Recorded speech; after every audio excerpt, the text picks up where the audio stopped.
bangkit berdiri bersama.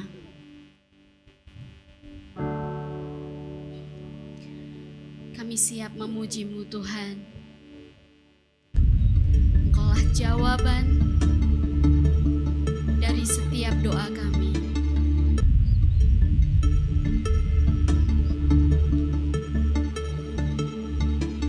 Meskipun tak ku mengerti apa yang ku alami,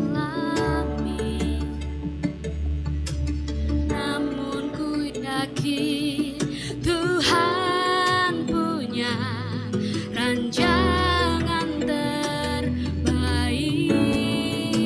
Katakan, pertolonganku datang darimu, Yesus yang ku percaya,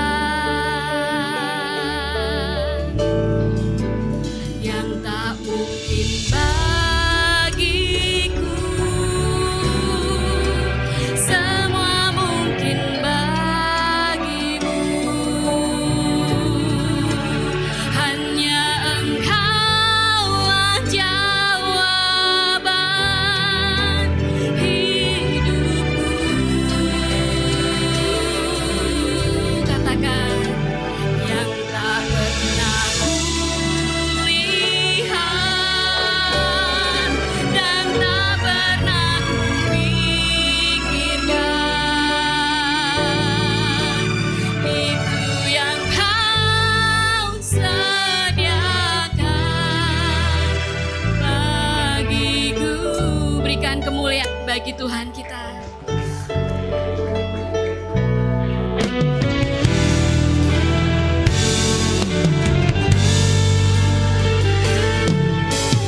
Meskipun aku mengerti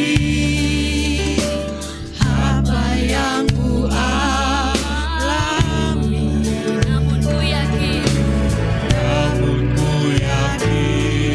Tuhan punya rancangan terbaik.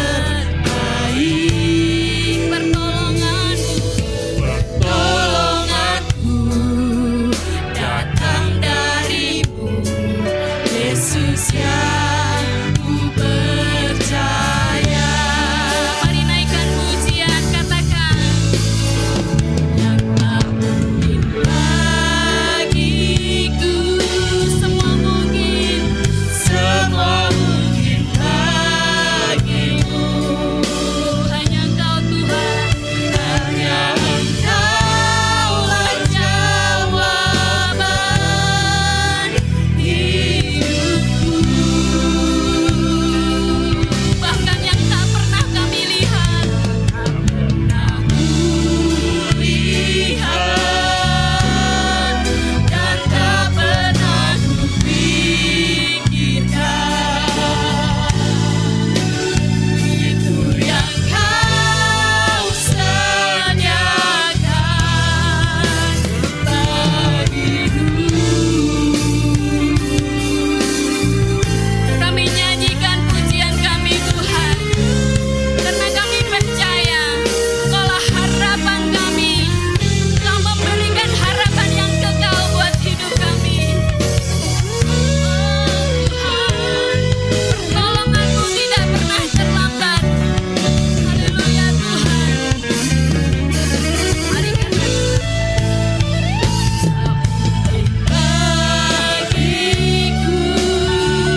datanglah kerajaan-Mu. Datanglah kerajaan-Mu, jadilah kehendak-Mu. Seluruh bumi penuh kemuliaan-Mu.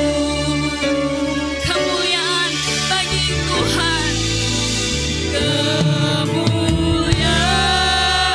bagi Tuhan di tempat maha tinggi. Kau ada di tempat ini, Tuhan.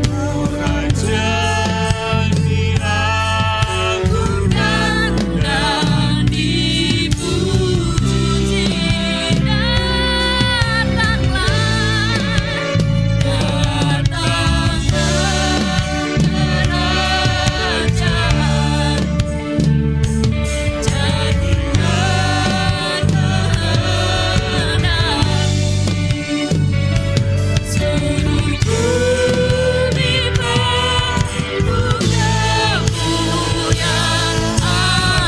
Mari semua serukan kemuliaan bagi Tuhan.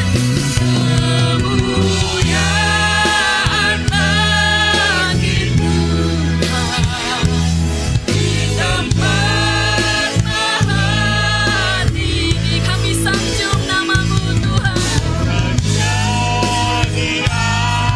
Diagungkan dan dipuji. Datanglah kerajaan-Mu. Datanglah kerajaan-Mu. Jadilah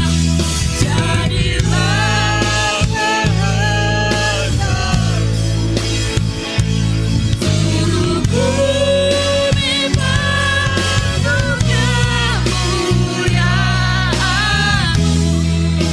Semua serukan kemuliaan.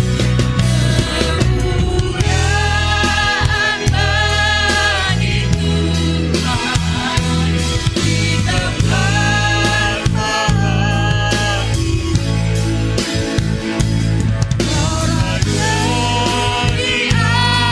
diagungkan dan dipuji.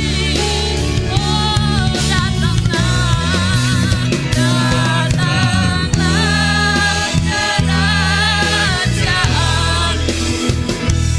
Jadilah kehendak. Katakan, seluruh bumi penuh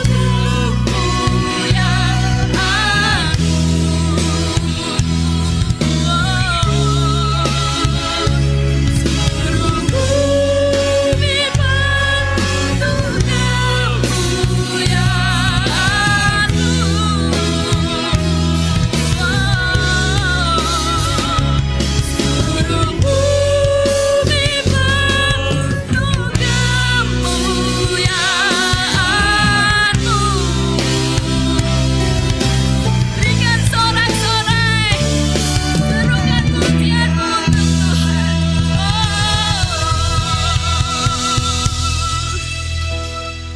Kami siap memuji-Mu, Tuhan. Pagi hari ini kami ingin bertemu, encounter bersama Engkau, Tuhan. Ya Bapa, biarlah hari ini Tuhan kami menaikkan pujian kami kepada Juru Selamat kami yang hidup, Yesus Kristus Tuhan. Dan Engkaulah Tuhan yang memberi pengharapan kepada kami. Tidak ada rencana-Mu yang gagal atas hidup kami, Tuhan.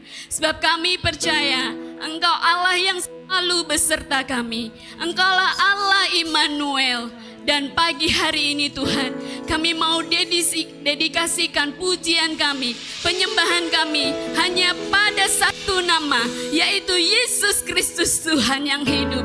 Di dalam nama Yesus Tuhan, biarlah setiap pujian, sorak-sorai kami memuliakan nama-Mu. Yang siap memuji Tuhan katakan amin. Berikan sorak-sorai buat Tuhan kita lebih keras lagi.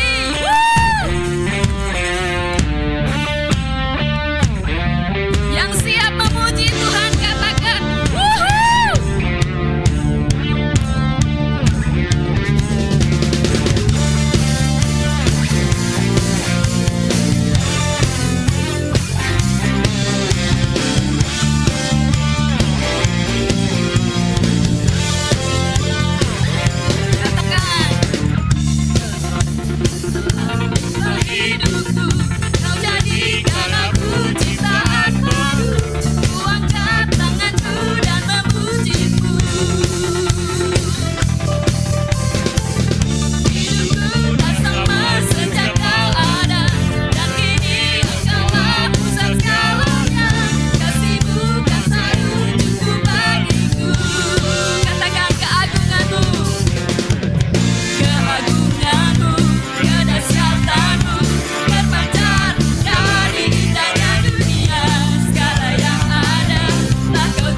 tangan yang penuh dengan kemenangan. Lambaikan tangan, katakan kanan kiri kita, Kaulah pemenang.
Kami percaya Tuhan, sebab janji-Mu, ya dan amin.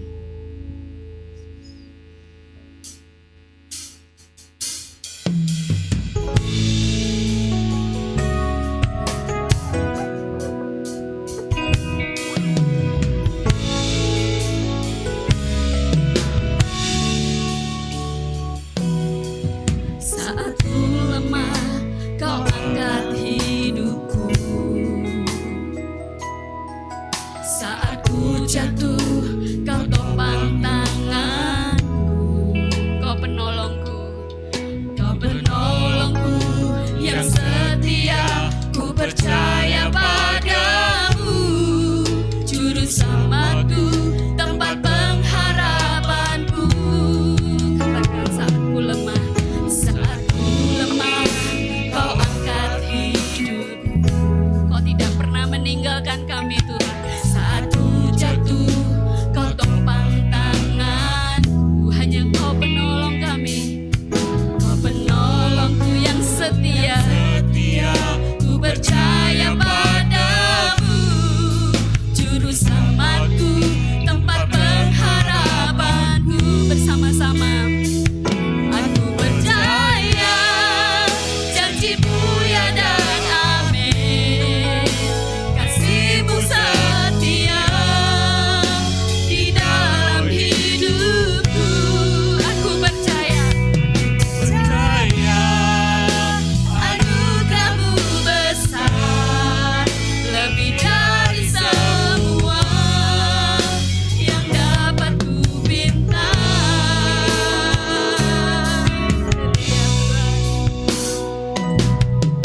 Saat ku lemah, Kau angkat hidupku.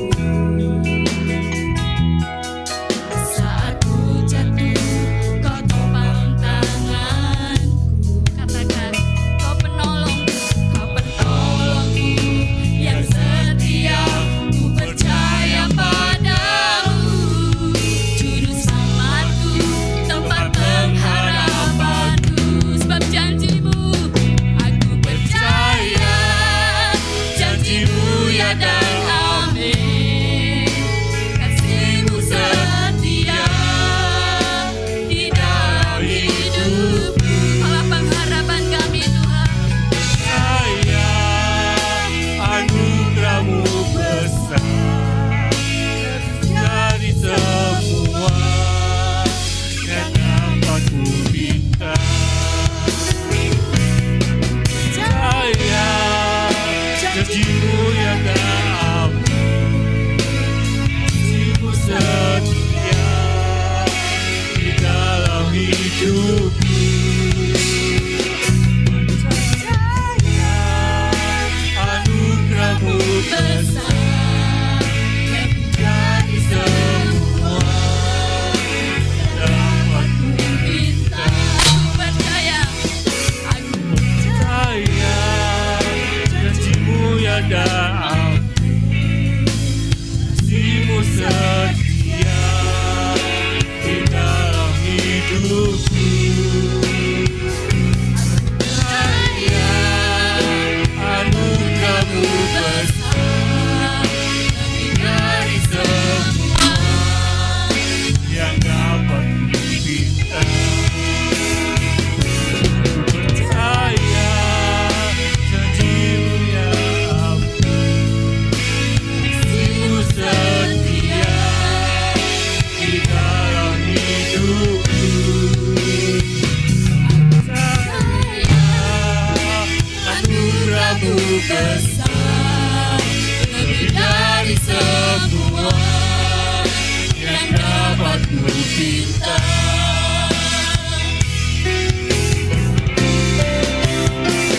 Aku percaya janji-Mu, ya dan amin. Kasih-Mu setia di dalam hidupku. Aku percaya anugerah-Mu besar lebih dari semua yang dapat ku minta. Aku percaya kasih-Mu yang aneh, kasih-Mu setia di dalam hidupku. Aku percaya anugerah-Mu besar, lebih dari semua yang dapat ku pinta, lebih dari semua yang dapat ku pinta, lebih dari semua yang dapat ku pinta. Satu-satunya yang ku andalkan, satu-satunya yang Engkau sumber kekuatan, sumber pengharapan, sumber kedamaian. Satu-satunya yang kuandalkan, satu-satunya yang percaya. Engkau Tuhan memberkati, Tuhan penyembuhku, Tuhan memulihku. Katakan, Engkau Tuhan yang setia. Engkau Tuhan yang setia, waktu-Mu selalu yang terbaik. Engkau Tuhan sandaranku, dan ku hanya kan berharap padamu. Bersama-sama katakan, satu-satunya yang kuandalkan, satu-satunya yang percaya. Engkau sumber kekuatan, sumber pengharapan, sumber kedamaian.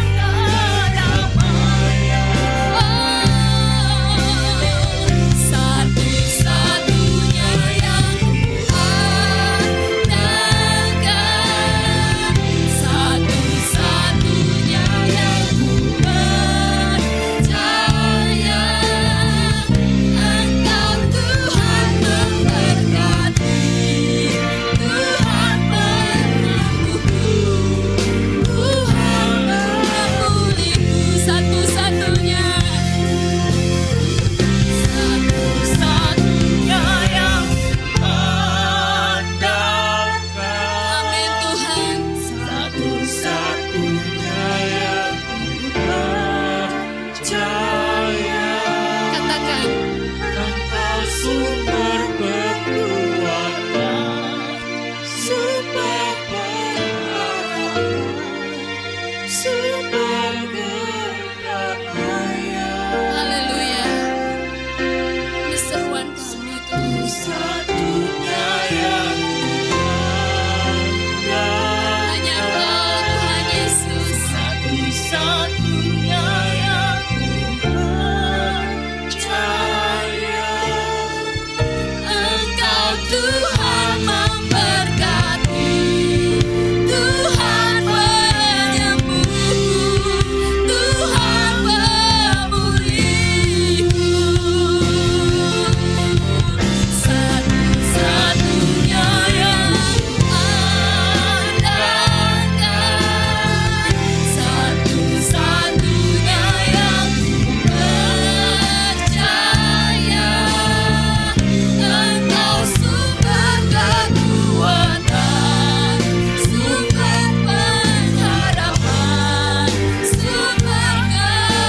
Sorak-sorai bagi kemuliaan namanya. Haleluya, haleluya. Terima kasih Tuhan. Kami percaya bahwa Engkaulah satu-satunya pengharapan kami.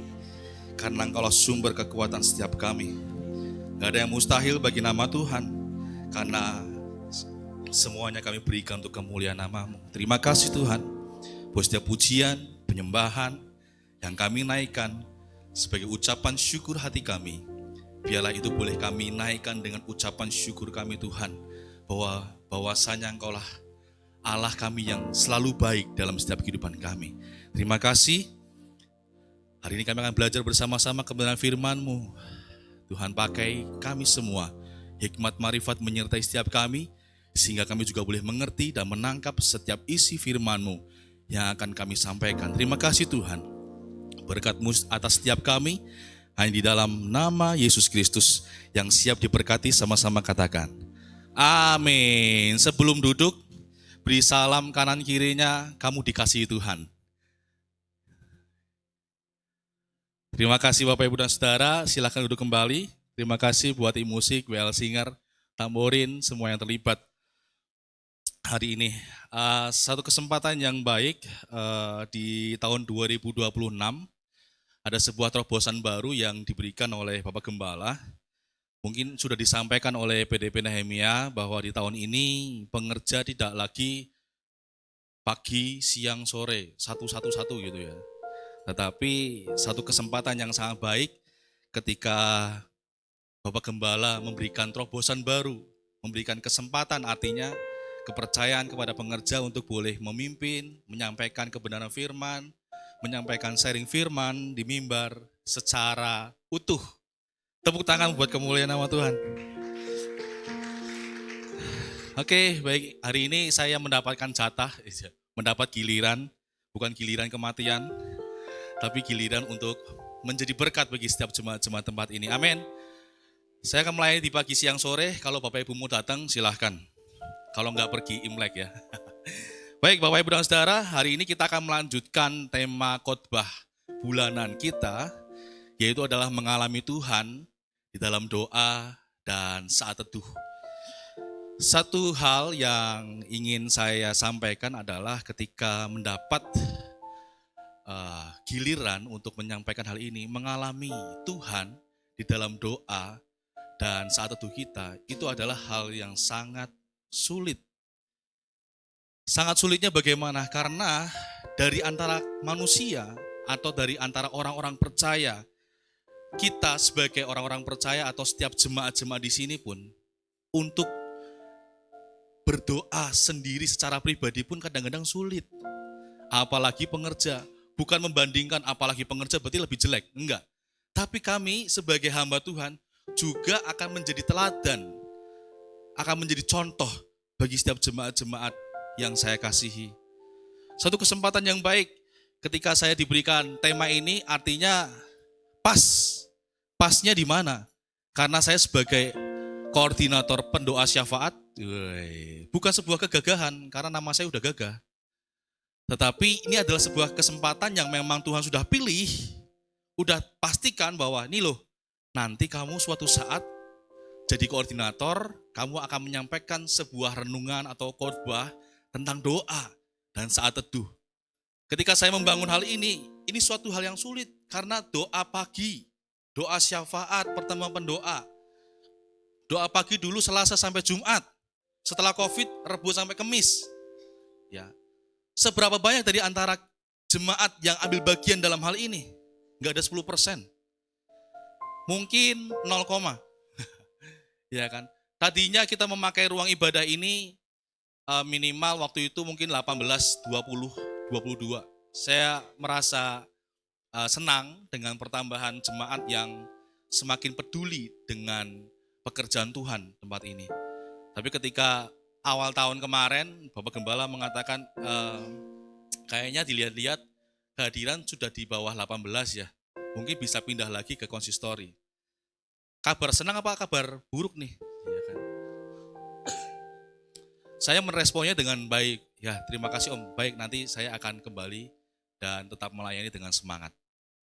Dan hal itu terjadi bahwa ketika kita mengalami atau masuk dalam tahun 2026, mengalami Tuhan, judulnya sudah menggetarkan hati setiap kita ya.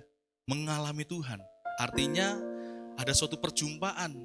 Kita mengalami Tuhan, kita merasakan bukan hanya sekedar pertolongannya saja, bukan hanya sekedar penyertanya saja, bukan ketika kita terpuruk Tuhan bangkitkan kita, tidak. Tetapi konsisten untuk membangun keintiman. Kita sering bertemu satu sama lain mengenal siapa nama kita. Karena apa? Kita sering berinteraksi, kita sering bertemu, kita sering ngobrol, kita sering sharing, cerita. Tapi pertanyaannya, ketika kita sama Tuhan, apakah kita seperti itu? Sehingga itu menjadi sebuah acuan untuk saya membuat tema khotbah di hari ini. Yaitu adalah kemenangan di dalam doa. Katakan bersama-sama, 1, 2, 3. Kemenangan di dalam doa. Tenang, ini 1 lembar, 3 poin, 20 menit. Enggak, bercanda ya jemaat. Nah, kemenangan di dalam doa. Saya berangkat dari satu peristiwa bagaimana kadangkala kita mau jadi pemenang, tapi kita nggak mau menjadi orang yang mau bertarung, fighting dalam iman kita. Kita hanya ingin status seorang pemenang. Kita ingin hanya naik panggung sebagai juara 1. Kita nggak mau terlibat dalam setiap proses yang terjadi di dalam pergumulan membangun keintiman sehingga kita bisa mengalami namanya kuasa Tuhan dan pribadi Tuhan.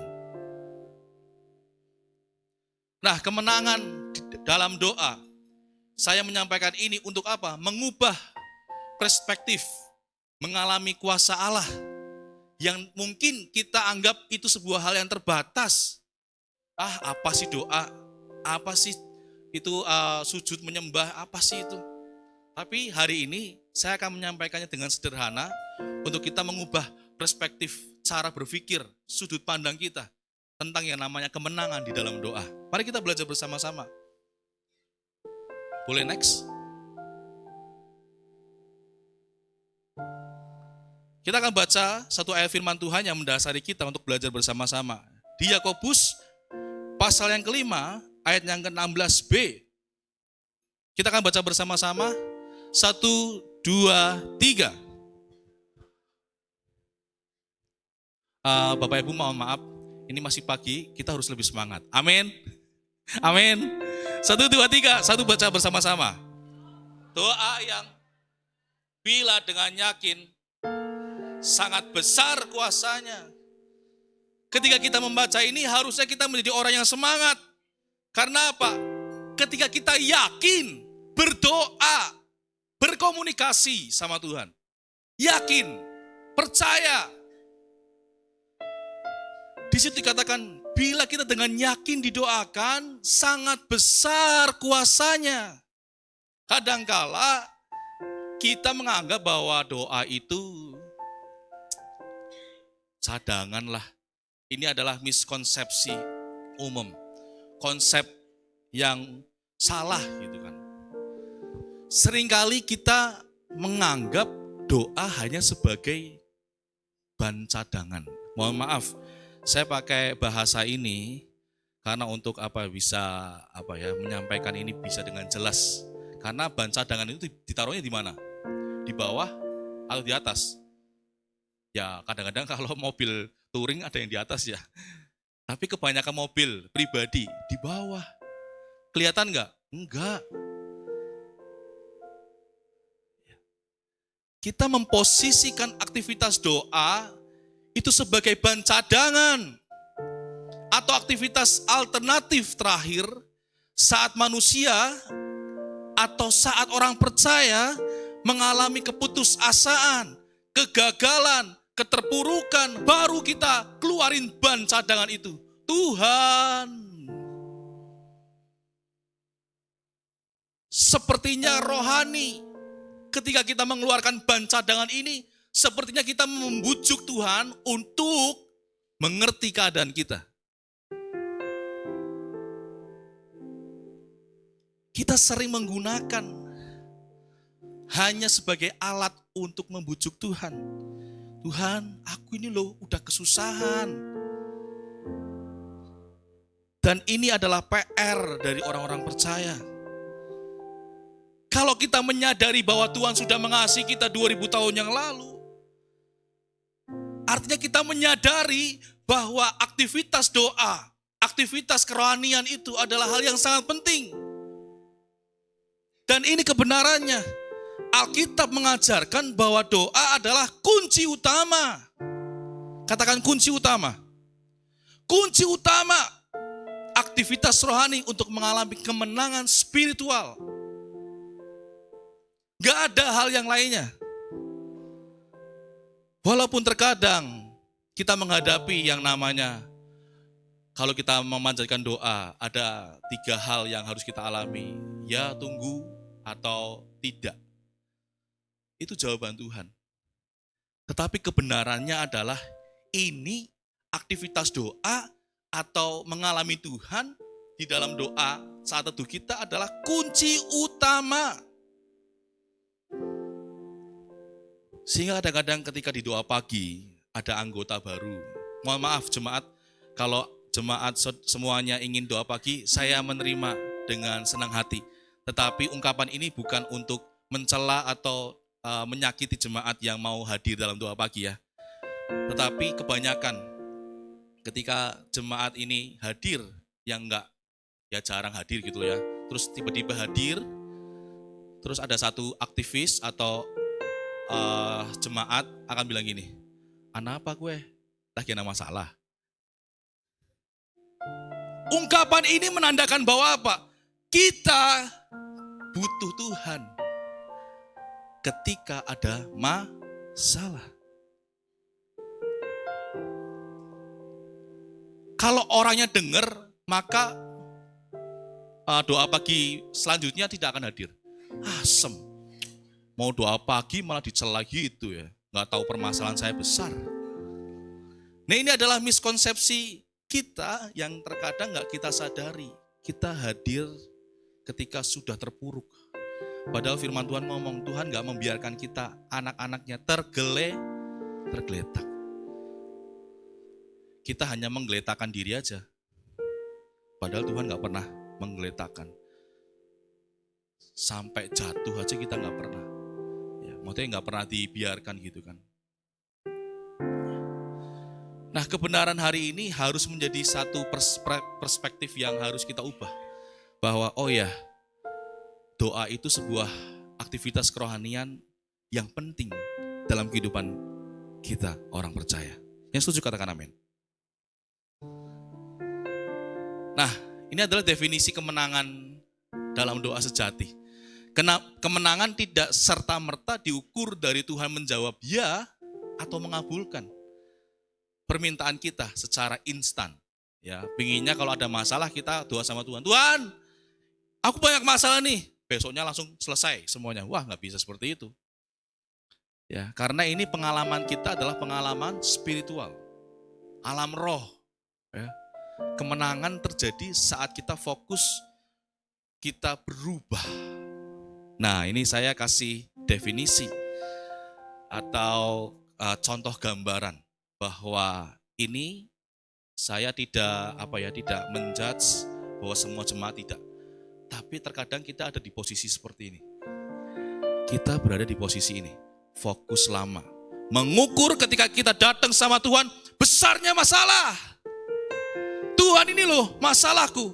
Tuhan ini loh. Tuhan ini loh. Disodorkan sebuah permasalahan yang besar. Yang terkadang kita menuntut atau membujuk Tuhan untuk menuntaskan semuanya dengan sekejap. Padahal ketika kita mengalami Tuhan, ketika kita mengerti kemenangan sejati, bukan kita bawa sama Tuhan itu besarnya masalah ini, masalah kita. Tetapi fokus baru kita adalah melihat besarnya kuasa Allah. Tuhan mau berperkara dengan kita untuk apa sih? Ada rencana apa sih? Harusnya kita bisa memandang sampai ke situ. Ada apa ya Tuhan? Rencana apa yang Tuhan mau kehendaki untuk aku lakukan? Perkara apa yang belum selesai Tuhan, yang aku harus tuntaskan? Masalah apa yang belum selesai Tuhan, yang harus aku lakukan untuk menjadi anak-Mu? Biar aku menjadi orang yang sesuai kehendak Tuhan.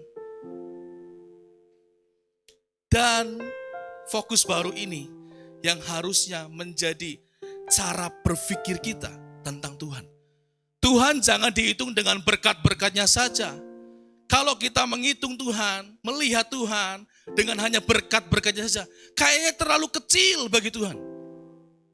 Terlalu kecil Bapak Ibu dan Saudara.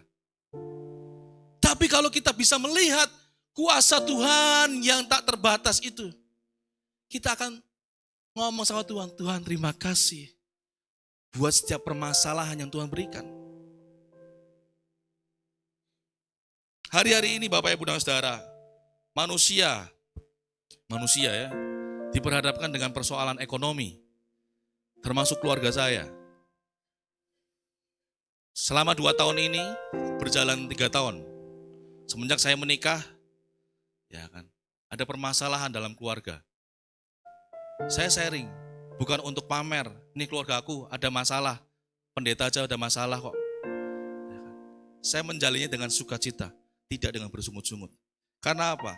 Saya belajar untuk mengubah fokus saya menjadi fokus yang baru. Permasalahan saya tentang duit, bagi Tuhan kecil nggak? Kecil. Tuhan bisa selesaikan? Bisa. Tetapi yang ingin Tuhan sampaikan kepada saya gini, coba lihat, kamu responnya seperti apa tentang permasalahan yang saya berikan. Saya tetap tuh melayani Tuhan, saya tetap main musik, saya tetap khotbah, tetap melayani doa pagi, tetap antar jemput jemaat yang saya kasihi. Walaupun sekarang doa paginya saya menjemput 1 orang, nggak apa-apa. Ya karena yang lainnya masih harus membutuhkan istirahat ya, pemeriksaan. Doa puasa saya jemputin. Minggu saya jemputin, ada jemaat yang mungkin Sokawangi kah, Bojong Batak kah, Babatan kah. Kalau saya jemputin itu dari ujung utara, selatan, utara, ya, barat, timur dijemputin kabeh. Apakah saya mengeluh? Tuhan, aku bisa nih dipasrahin sama jemaat-jemaat yang ujung sana, ujung sini. Tapi, wes, keren Tuhan. Jemaatmu dari ujung selatan, utara, barat, timur, ada semua. Hadir di sini. Wah, luar biasa. Nah, ini harus ada perspektif yang harus kita ubah. Kadang-kadang kita nggak mengerti ada maksud Tuhan yang nggak kita lihat. Boleh kasih do-nya kok? Itu apa kok? Oke, boleh kok. F. Sering ku tak mengerti jalan-jalanmu, bagai di belantara yang. Terus kita harus ngomong gini, tanpa 1000 tanya, namun tetap jejak Tuhan. Terus refnya ngomong gini, ajarku memahami apa kuasa Tuhan nih. Semua yang agar hidupku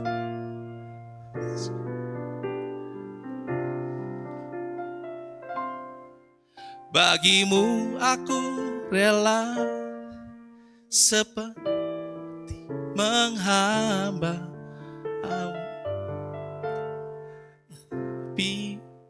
karyamu. Harusnya ketika kita bisa merubah perspektif cara pandang doa itu adalah kunci utama. Kita nggak memandang bahwa besarnya masalah itu masalah bagi kita.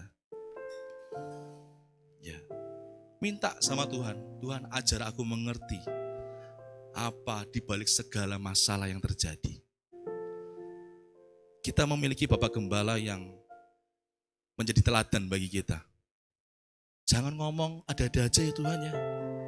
Kalau saya melihat perjalanan Bapak Gembala, tentunya Tuhan sudah memberikan pengalaman yang banyak sama Bapak Gembala kita. Beberapa bulan ini begitu banyak rencana yang Tuhan sampaikan kepada Bapak Gembala. Sehingga Bapak Gembala kemarin cerita sedikit tentang perjalanan ketika mendapat ayat emas. Sampai sekarang dijalani dengan sukacita. Sehingga saya pengerja yang lainnya juga pasti akan melihat, wih, Bapak Gembala kita luar biasa mengajarkan sebuah keteladanan yang baik. Kemenangan adalah saat kita berserah dan mempercayakan hasil akhir pada kedaulatan Tuhan yang terbaik. Saya di sini kasih contoh di Matius pasal yang 26 ayat 39. Tidak saya cantumkan karena ini saya menggunakan aplikasi AI. Ketika bahan khotbah ini saya masukkan, maka AI sekarang bagus ya, membuatkan PPT. Jadi saya nggak perlu lembur-lembur lagi ya, puji Tuhan ya. Karena kalau saya mau khotbah, itu saya nggak bisa tidur. Iya kan? Nah makanya ayat ini tidak tercantumkan. Matius 26 ayat 39 itu menceritakan tentang apa? Ketika Tuhan di Taman Getsemani. Apa yang terjadi? Tuhan bersujud, berdoa sama Bapaknya. Tuhan, Bapa, biarlah cawan ini lalu daripadaku. Tapi di situ kata Tuhan demikian. Tetapi bukan karena kehendakku, biarlah kehendakmu yang terjadi. Kapan kita bisa melakukan hal tersebut? Ketika kita berdoa kepada Tuhan. Tuhan, ini loh permasalahanku, aku pengennya selesai. Tetapi engkau pengen apa dari permasalahan ini?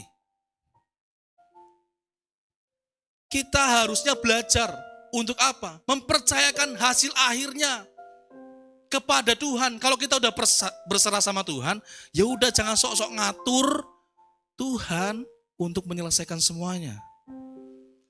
Hasil akhirnya udah selesai Tuhan. Terserah kamu deh. Gimana? Tuhan mau berencana apa? Mau melakukan perkara apa bagi hidupku? Apa yang belum selesai? Sehingga apa? Sehingga yang bekerja itu adalah kedaulatannya Tuhan. Apakah Yesus dilalukan dari cawan itu? Tidak. Tetap jalan salib dijalani, di kayu salib sampai mati. Apakah jalan keluarnya terus habis itu yang disalib atau yang disiksa, menderita? Seperti ajaran-ajaran di luar itu yang disalib adalah Yudas. Gitu. Wah, siapa lagi itu yang? Atau mungkin Petrus atau Yohanes gitu. Dulu kan belum ada operasi plastik ya. Kalau udah ada operasi plastik mungkin ajaran ini akan menjadi sebuah problem, ya kan? Dulu belum ada operasi plastik gitu kan. Semuanya muka hampir sama, jenggotan, berengosan, ya pakai jubah gitu kan, gondrong, ya kan. Tapi bukan kayak Wong Fei Hung gondrongnya gitu kan. Tidak. Nah ini kita jemaat belajar bersama-sama ya. Untuk kita belajar seperti yang lagu tadi diungkapkan. Nah, bagaimana cara kita meraih kemenangan melalui doa? Yang pertama, peperangan rohani. Melawan kekuatan yang tak terlihat. Siapa yang bisa? Kalau kita berhadapan dengan, misalnya saya dengan Yosafat kan sama-sama gede nih. Jadi nggak ada yang ngalah kan. Tapi kalau untuk balapan mobil, bolehlah. Iya. Ya kan, saya yang menang pasti. Menang karena mobilnya bagus. Ya. Nah, siapa yang bisa melawan kekuatan yang tak terlihat secara fisik? Ada yang mau angkat tangan? Ada yang mau angkat tangan? Kalau kita melawan ada fisiknya, bisa tinggal tangkep, gebukin. Atau tangkep, tendang aja. Tetapi melawan kekuatan yang tak terlihat, itu adalah sebuah hal yang mustahil. Kalau kita dari jemaat akan ngomong, kayak Nathan kentir apa? Lagi khotbah malah gerak-gerak sendiri. Padahal dalam mata, mungkin mata kebohongan itu, Allah setan setan ganggu, lu apa? Jemaat melongo kan? Nathan ngapain gitu. Perjuangan manusia atau orang percaya bukanlah melawan darah dan daging. Efesus pasal yang ke-6 ayat 12 mengatakan demikian. Melainkan melawan kekuatan roh jahat di udara. Hal ini bisa dilakukan kalau kita melakukan hal ini untuk kita maju. Apa sih ini?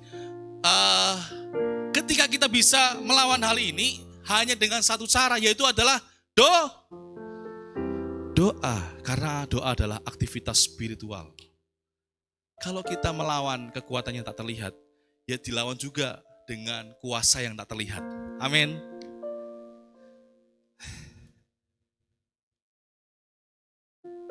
Perjuangan orang bukanlah melawan darah dan daging, melainkan melawan kekuatan roh jahat di udara. Pada hari-hari terakhir, si jahat meningkatkan serangannya terhadap kehidupan doa orang beriman. Itu ada di 1 Timotius pasal yang keempat, ayat yang pertama. Mengatakan demikian, si jahat akan meningkatkan serangannya terhadap orang-orang yang beriman. Ajaran Paulus menekankan pentingnya doa setiap waktu. Efesus pasal yang ke-6 ayat 12. Tidak tersantumkan di situ. Tanpa doa manusia bisa apa? Berbuat apa?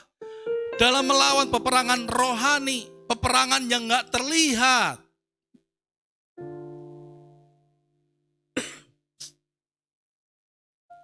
Bisa apa sih kita? Kita dipermainkan doang. Kalau kita nggak memiliki keintiman di dalam doa.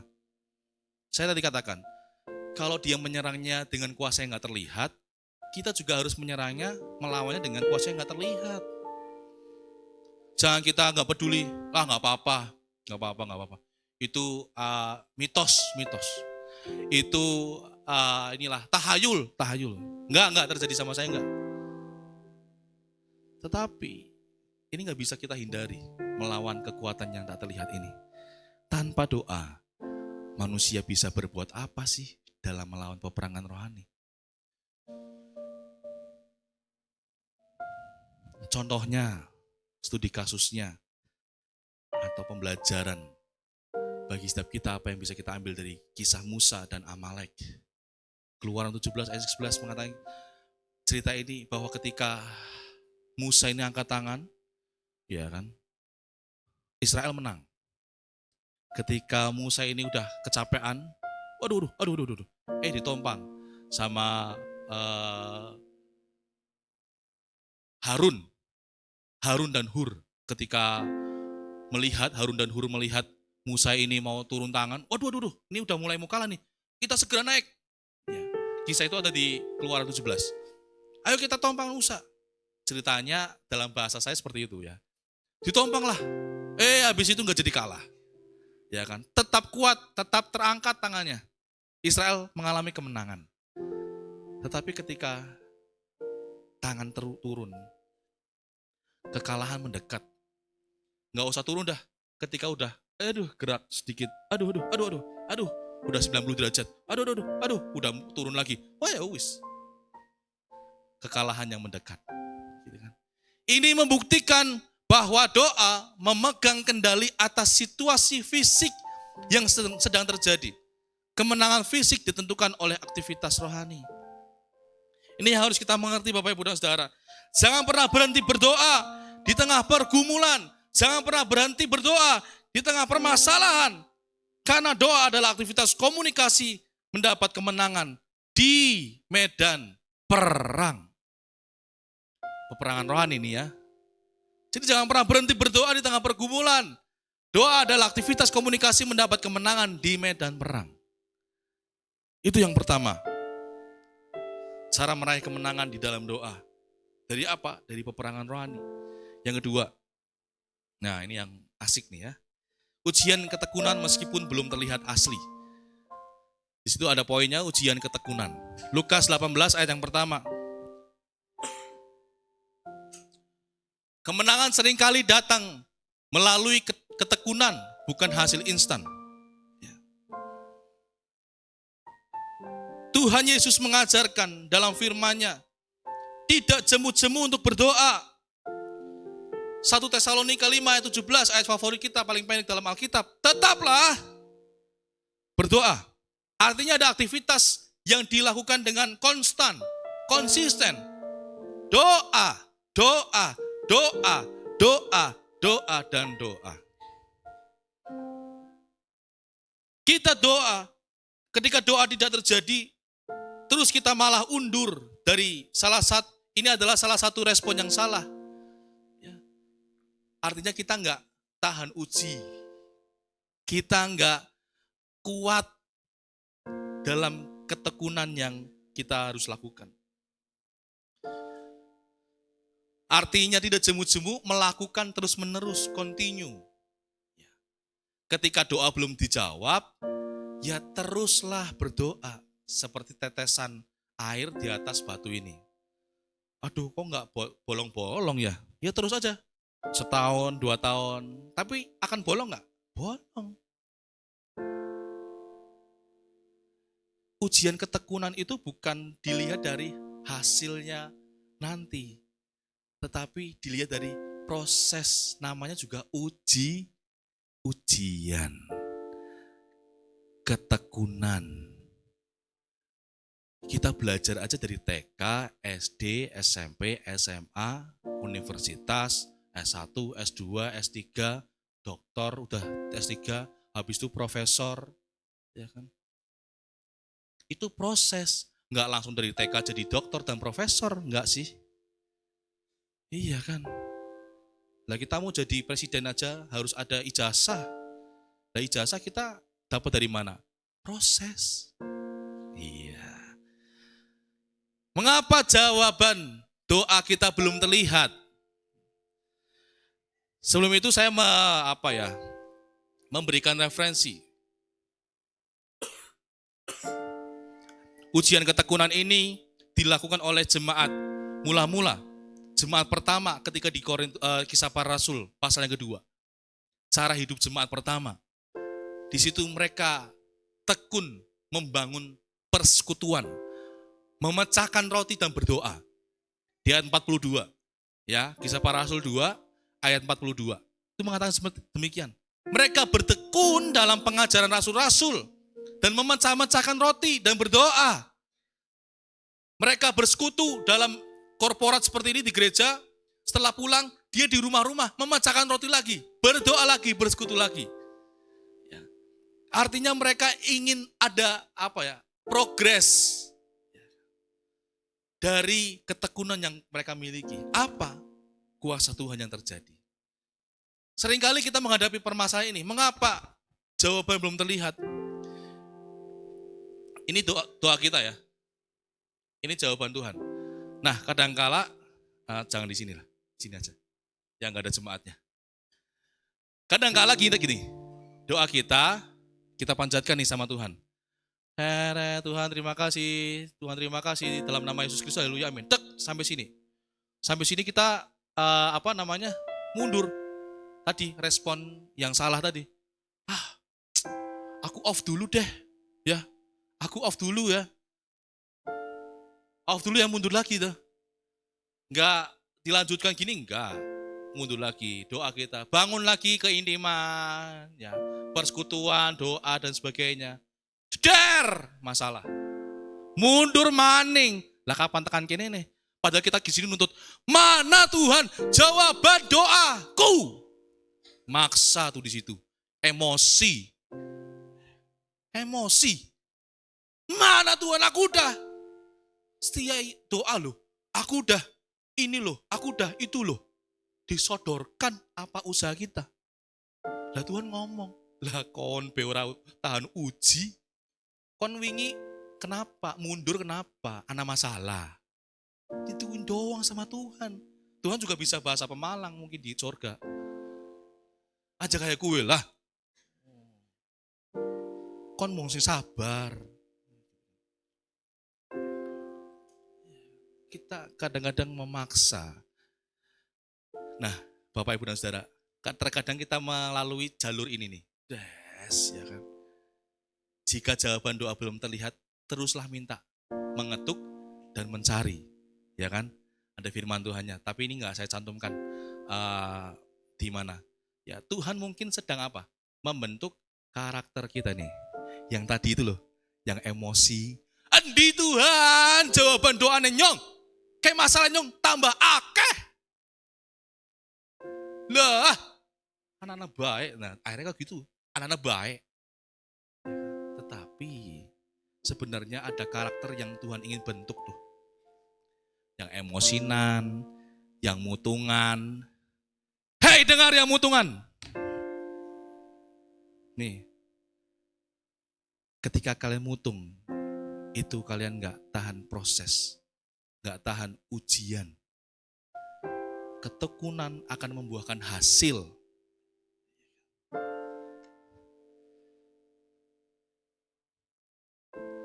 Kalau kita tahan sama proses, gak ada yang membohongi lah ya, pasti akan membuahkan hasil. Kita harusnya melihat cara perspektif tadi itu loh, kita harus ubah. Supaya apa? Supaya karakter ini kita tahu. Apa ya maksud Tuhan? Jadi antara jemaat di sini yang bisa merespon demikian, mungkin saya nggak menjatuhkan, mungkin 0,0 berapa gitu kan. Seterusnya ya tadi itu yang nggak tahu bahwa semua yang terjadi seturut dengan rencana Tuhan. Mungkin akan dibentuk Tuhan dengan karakter kita. Sebelum Tuhan memberikan kemenangan dalam doa kita. Iya kan? Kadang-kadang kalau kita udah bisa melewati masalah itu, kita bisa ngomong gini, oh iya Tuhan, aku udah bebas. Misalnya contoh. Contohnya apa ya? Kekecewaan. Oh iya Tuhan, aku dulu pernah kecewa terus ya. Ngomongnya pengen mundur dari tahun kapan pengen ngomong mundur terus. Tapi gak mundur-mundur gitu kan. Pengen mundur Tuhan, gitu kan. Pengen undur. Ketika kita sudah bisa melewatin, Tuhan, aku mengasihi orang itu. Aku mencintai orang itu. Terima kasih Tuhan, udah meloloskan, sudah menguji hati ini. Sehingga hati ini udah kebal yang namanya kepahitan, kekecewaan. Itu apa itu? Udah gak kepake. Saya juga dulu seperti itu Bapak Ibu. Ketika ketemu dengan jemaat yang angel-angel tuh kayak itu tuh. Ya. Enggak ya. Jemaat-jemaat yang mengasihi saya, membentuk karakter saya sampai sekarang ini. Tak jauh juga pemimpin saya pribadi juga membentuk proses kehidupan saya. Pokoknya ditekankan disiplin. Menjadi hamba Tuhan harus disiplin. Harus tepat waktu jadi teladan bagi jemaat. Siap om. Ya kadang-kala kan jatuh lagi, bangkit lagi, jatuh lagi gitu kan. Kan kita nggak tahu apa yang terjadi gitu kan. Tetapi yang kita lakukan adalah respon yang baik. Baik, bagus. Sampai saat ini, jemaat mau bikin saya kecewa. Sorry, saya udah kebal. Wong saya sering kecewa sama Tante Sucen aja. Udah, Tante sorry, bye-bye. Sekarang saya nggak pernah kecewa. Mau bikin saya kecewa? Kasih saya 10 juta. Enggak. Kecil banget 10 juta ya. Baik. Ya. Nah ini studi kasus jemaat mula-mula tadi yang sudah saya sampaikan. Ini kebiasaan mereka bertekun dalam persekutuan doa. Pelajarannya kekuatan mereka bukan pada keajaiban instan. Melainkan kemampuan membangun keintiman melalui persekutuan dan doa yang konsisten. Ketekunan membangun keintiman. Katakan bersama-sama. 1, 2, 3. Amin. Yang terakhir, suaranya lebih keras.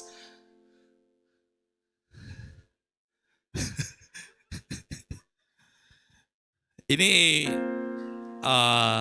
rada salah ya. Bukan salah sih, cuma kurang benar. Bukan kemauanku, tapi bukan kehendakku, tapi kehendak Tuhan. Katakan bersama-sama. 1, 2, 3. Secara manusiawi, Yesus ingin cawan ini lalu daripadanya. Namun ia menunjukkan keinginannya di bawah kedaulatan dan rencana Tuhan.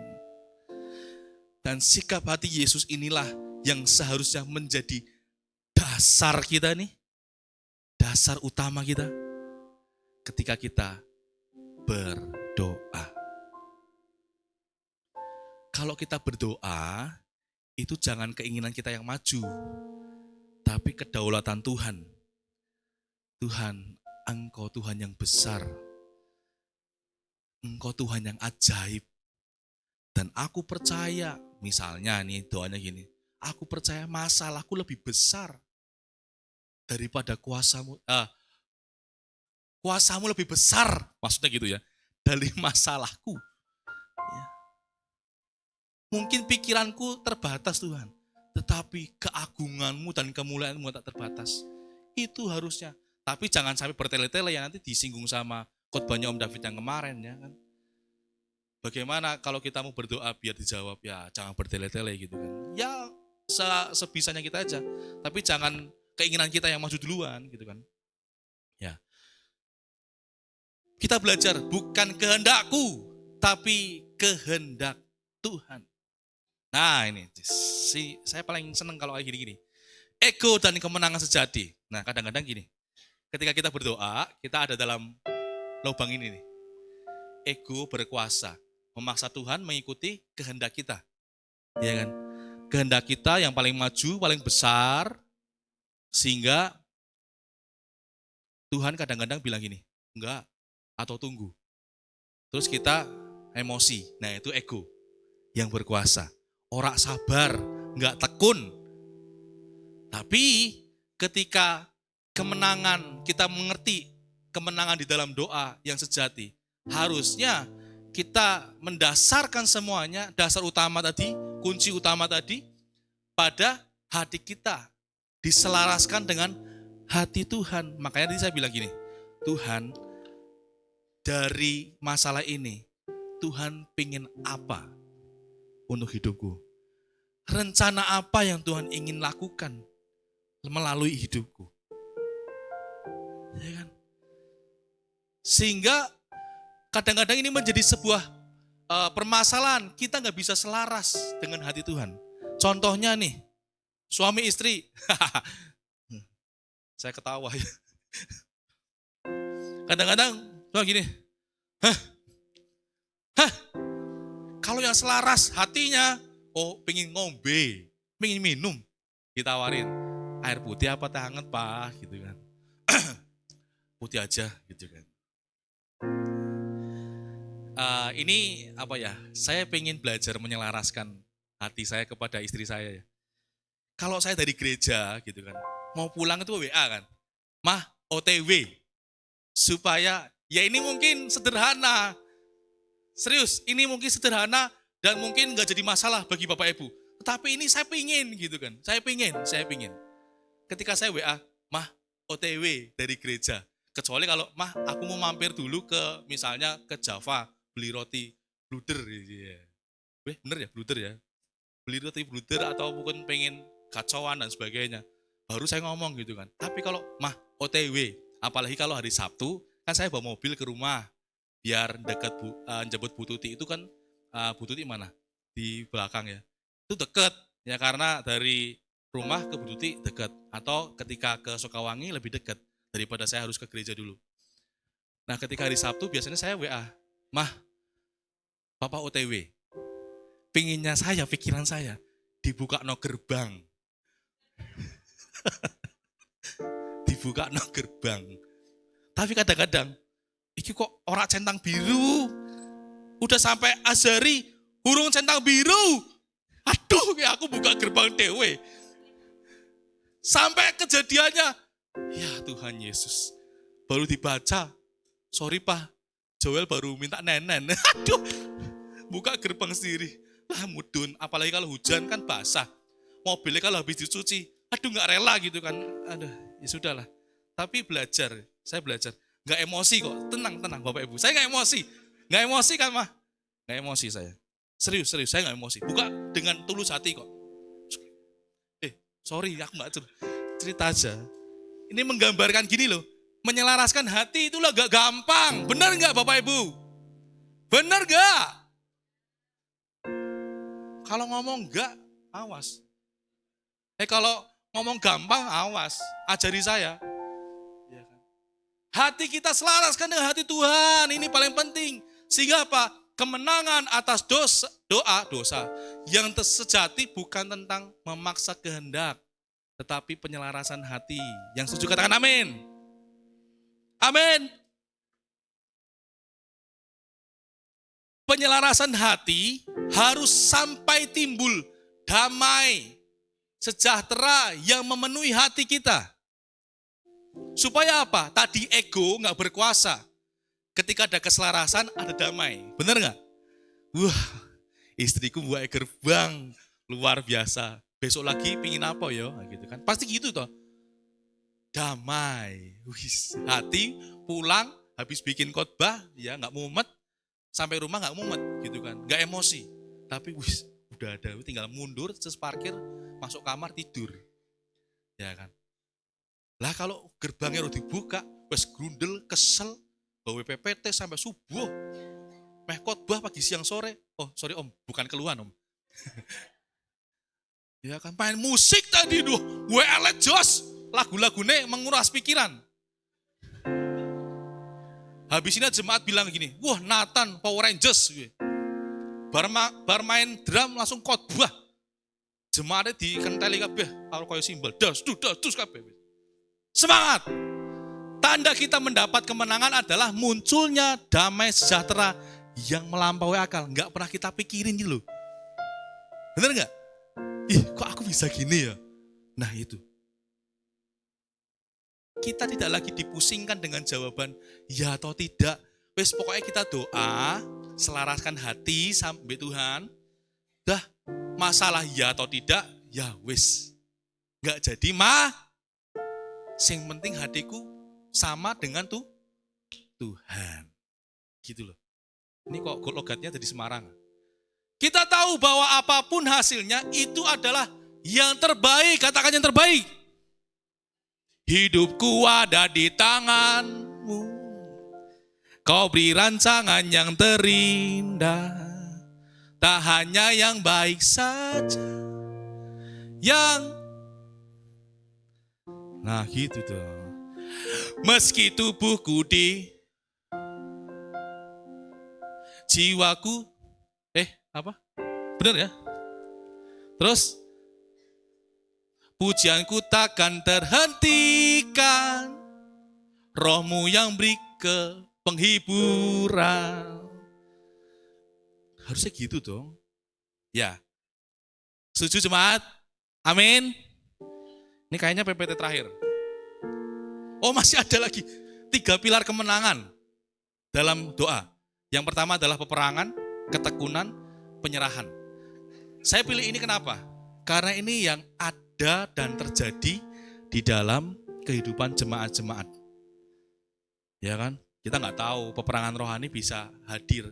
Karena kan ketika iblis ngomong di perjanjian lama atau di perjanjian baru ngomong gini. Iblis akan hadir menunggu waktu yang tepat ya kan, untuk menyerang setiap kita orang yang beriman. Aktif melawan si jahat seperti Musa mengangkat tangan. Bangun ketekunan untuk kita mengalami kemenangan dalam doa. Jangan kita minta pengen jadi pemenang. Wong Valentino Rossi juga juara dunia 9 kali, juga tekun balapan terus ganti generasi sampai akhirnya sudah selesai gara-gara distrenggor sama Marquez. Ya kan? Bukan gara-gara itu sih mungkin, karena udah tua aja. Ya kan? Bagi mereka 32, 35 tua, sepak bola ya tua juga. Ya saya udah nggak bisa menjadi pemain timnas nih. Ya kan?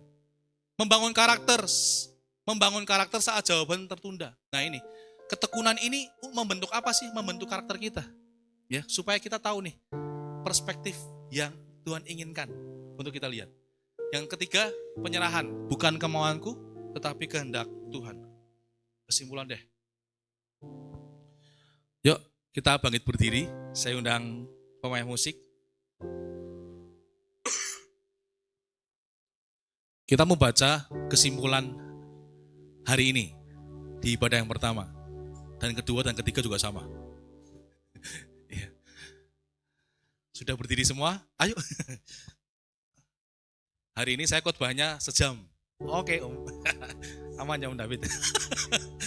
Jemaat-jemaat yang melihat perspektif. Saya khotbahnya pendek, sorry. Yuk, kita baca kesimpulan hari ini.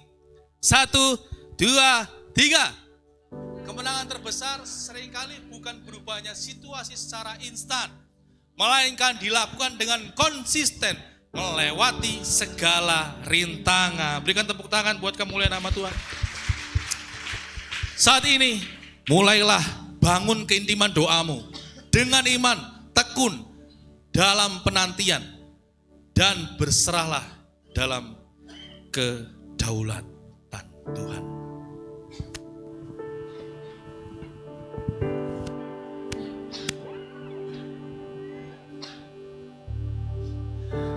Tak selalu Tuhan menjawab doa, namun Dia beri yang terbaik di waktu yang tepat. Izinkanlah Tuhan untuk bekerja, yang mustahil menjadi mungkin oleh karena percaya. Yesus mendengar lebih dari yang kudoakan. Yesus menjawab lebih dari yang kuharapkan. Amin. Dengan caranya di waktu yang tepat. Ku kan melihat Dia jadikan semua. Amin jemaat. Mulai hari ini kita mau buka perspektif kita yang baru. Bahwa katakan, tak selalu Tuhan menjawab doa, tapi Dia beri yang terbaik di waktu yang tepat. Dan izinkanlah Tuhan untuk bekerja, yang mustahil menjadi mungkin oleh karena percaya. Yesus mendengar lebih dari yang doakan. Yesus menjawab lebih dari yang kuharapkan. Dengan caranya di waktu yang tepat, ku kan melihat Dia jadikan semua. Amin. Kita mau belajar gini. Hari ini kita mau belajar satu hal, bahwa ternyata ketika kita berdoa sama Tuhan, bukan pemaksaan, bukan ego kita, tetapi kemenangan di dalam doa. Ketika kita bisa menjalani setiap proses, melihat perspektif dari sudut pandangnya Tuhan. Karena gini Bapak Ibu dan Saudara, kita banyak melihat atau kita bisa menyodorkan banyak hal kepada Tuhan. Satu hal yang ingin saya ungkapkan gini, Tuhan sering mendengar kata-kata kita. Tuhan sering mendengar kata-kata kita. Tetapi permasalahannya kita jarang mendengar kata-kata Tuhan. Sehingga semuanya yang kita ungkapkan hanyalah permintaan, permohonan, boleh gak? Boleh. Tetapi kita belajar hari ini untuk kita belajar untuk hening sejenak. Apa inginnya Tuhan dalam hati kita. Jangan kita yang ngomong terus sama Tuhan, tapi belajar yuk.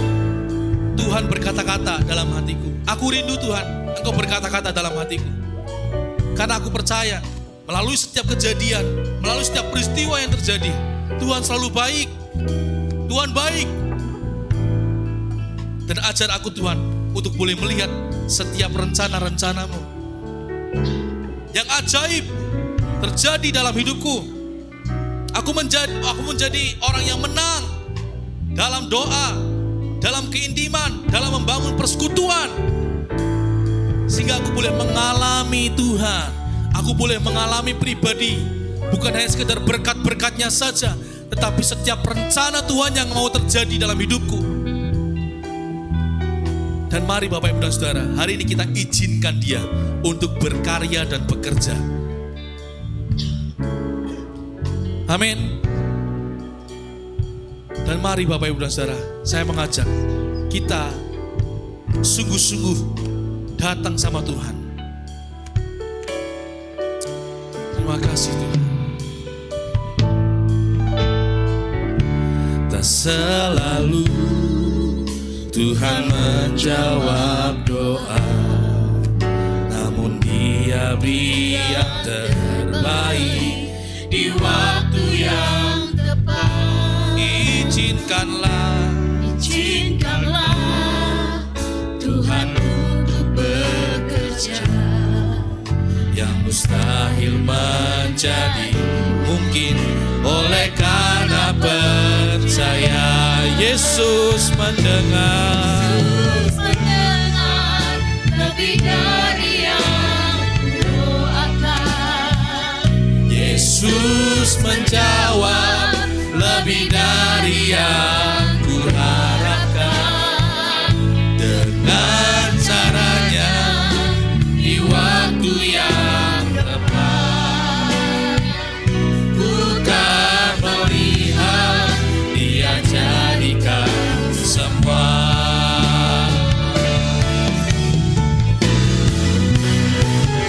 Yesus mendengar lebih dari yang kudoakan. Yesus menjawab lebih dari yang kuharapkan.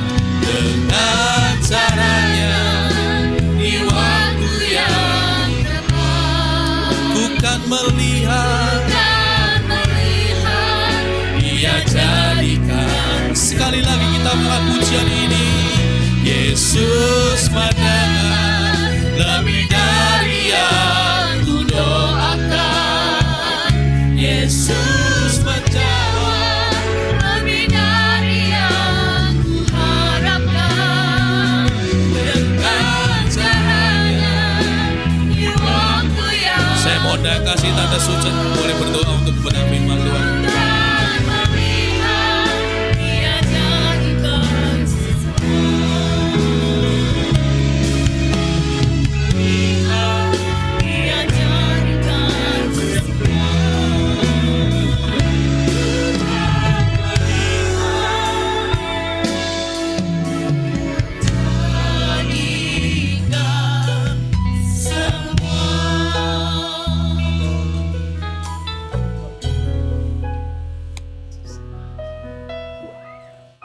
Kami sungguh bersyukur Tuhan buat firman Tuhan pagi hari ini. Kami sudah dibekali dengan firman-Mu yang luar biasa Tuhan. Kami diajar untuk selalu berdoa, bukan untuk keegoisan kami Tuhan, tapi untuk apa yang harus kami butuhkan dalam kehidupan kami. Tapi kami berdoa buat kebaikan Tuhan yang sudah terjadi dalam setiap kehidupan kami. Kami percaya Tuhan, apa yang kami doakan adalah rencana Tuhan yang luar biasa yang akan terjadi Tuhan. Biarlah apa yang sudah kami pelajari lewat firman Tuhan pagi hari ini menjadikan berkat bagi kami Tuhan. Karena doa adalah penting bagi kehidupan kami Tuhan. Terima kasih buat rencana Tuhan yang luar biasa. Terima kasih buat berkat yang luar biasa lewat doa-doa kami. Terima kasih Tuhan, berkati jemaat Tuhan dan mendengarkan firman Tuhan, agar mereka lebih mengerti bagaimana rencana Tuhan, bagaimana kehidupan sehari-hari Tuhan. Mereka boleh terus memanjatkan doa-doa setiap hari, bukan untuk keegoisan mereka semua Tuhan, tapi untuk kemuliaan Tuhan. Terima kasih Tuhan buat pelajaran penting pagi hari ini. Berkati hamba yang menyampaikan firman Tuhan, pakai terus Tuhan menjadi berkat bagi kami semua Tuhan. Tambah-tambahkan hikmat marifat dari surga, sehingga apa yang Dia lakukan menjadi berkat bagi setiap kami. Terima kasih Tuhan, terima kasih dan ampuni dosa kami Tuhan. Biarlah ketika kami berdoa, kami terus memuliakan Tuhan, kami terus mengutamakan Tuhan dalam setiap hidup kami. Terima kasih Tuhan, kami bersyukur di dalam nama Tuhan kami Yesus Kristus. Haleluya, amin. Amin. Silahkan duduk Bapak Ibu Saudara.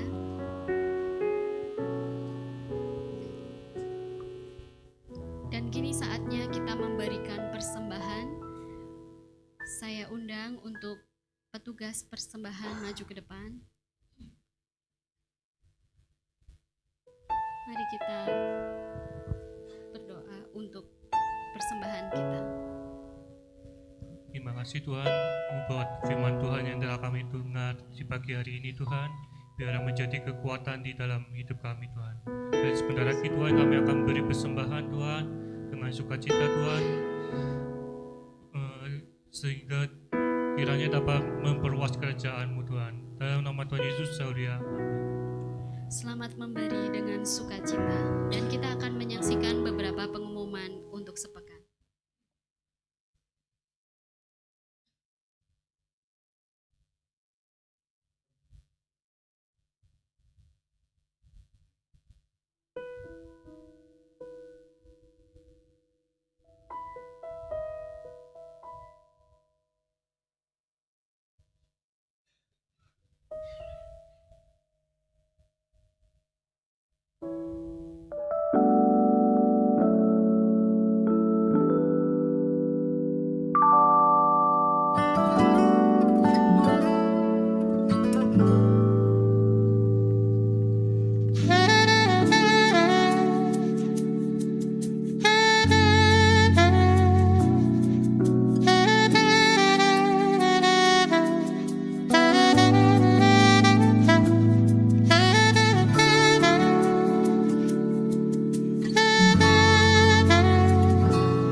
Apakah ada yang ulang tahun?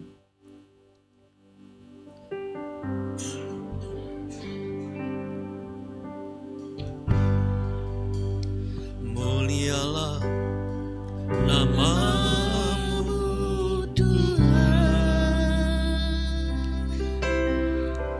berkat-Mu atasku melimpah. Mulialah namamu Tuhan, Kaulah yang terima puja tertinggi. Kudus, kudus, kudus, kudus, kuduslah Tuhan. Suci, suci, sucilah Tuhan selamanya. Bapa, kami bersyukur buat kasih sayang Tuhan di dalam kehidupan kami. Khususnya buat Jos jika minggu ini usianya Kau tambahkan 1 tahun lagi ya Tuhan. Biarlah pertambahan usia ini membawa Jos semakin mengasihi Tuhan, bertumbuh di dalam kasih karunia Tuhan, semakin taat dan mengasihi orang tua, dan hidupnya jadi berkat dimanapun Jos berada. Sebab itu saat ini hamba berdoa di dalam nama Tuhan Yesus, Berkatilah Jos Tuhan, bahwa ia hidup di dalam rencana Tuhan, sehingga hidupnya makin mempermuliakan Tuhan.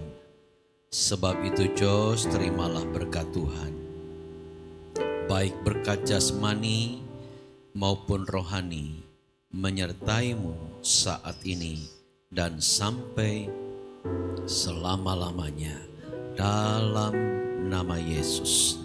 Terima kasih Tuhan buat kebenaran firman yang mengajak kami untuk kami makin tekun berdoa, karena kami tahu keadaan semakin tidak baik-baik saja, dan kami harus terus berjaga-jaga di dalam doa supaya iman kami tidak hancur karena keadaan, supaya kami dapat merespon setiap situasi dengan respon yang baik dan positif. Terima kasih Bapa buat hamba-Mu. Kau pakai terus jadi Allah Tuhan, urapi dengan urapan yang kuat dari Roh Kudus, agar pelayanannya jadi berkat. Kami berdoa buat jemaat yang sakit. Kami tetap bawa dalam doa buat Ibu Stephen, buat Ibu Edi, buat Ibu Hermi, Ibu Meyin, Bapak Anggun, Bapak Kasbuni, Ibu Dewi, juga istri hamba yang masih dalam pemulihan. Tuhan jamah semua anak-anak-Mu yang sakit. Di dalam nama Yesus, jadilah sembuh oleh kuasa darah Kristus. Terima kasih Bapa, kami berdoa. Biarlah iman jemaat di tempat ini semakin melekat kepada Tuhan. Sehingga di tengah kesulitan yang semakin nyata saat ini, kami melihat dan mengalami pertolongan Tuhan yang nyata di dalam hidup kami. Terima kasih Bapa. Kami berdoa buat kota kami, buat bangsa dan negara kami. Berkatilah para pemimpin kami Tuhan, dengan hati yang takut akan Tuhan, sehingga dasar itu membawa mereka melangkah dalam keputusan-keputusan yang benar dan tidak tergiur untuk melakukan korupsi. Kami berdoa di dalam nama Yesus, memberkati kota dan bangsa kami ini Tuhan. Terima kasih Bapa. Sebentar kami akan pulang. Tuhan menyertai kami. Mari angkat tangan saudara. Jemaat yang terkasih dalam Tuhan, marilah kita pulang dengan membawa berkat dari Tuhan. Tuhan memberkati engkau dan melindungi engkau. Tuhan menyinari engkau dengan wajah-Nya dan memberi engkau kasih karunia. Tuhan menghadapkan wajah-Nya kepadamu dan memberi engkau damai sejahtera.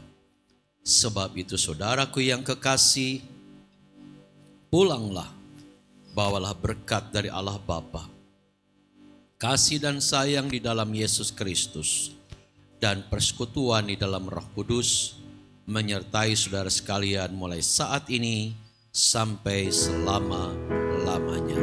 Amin.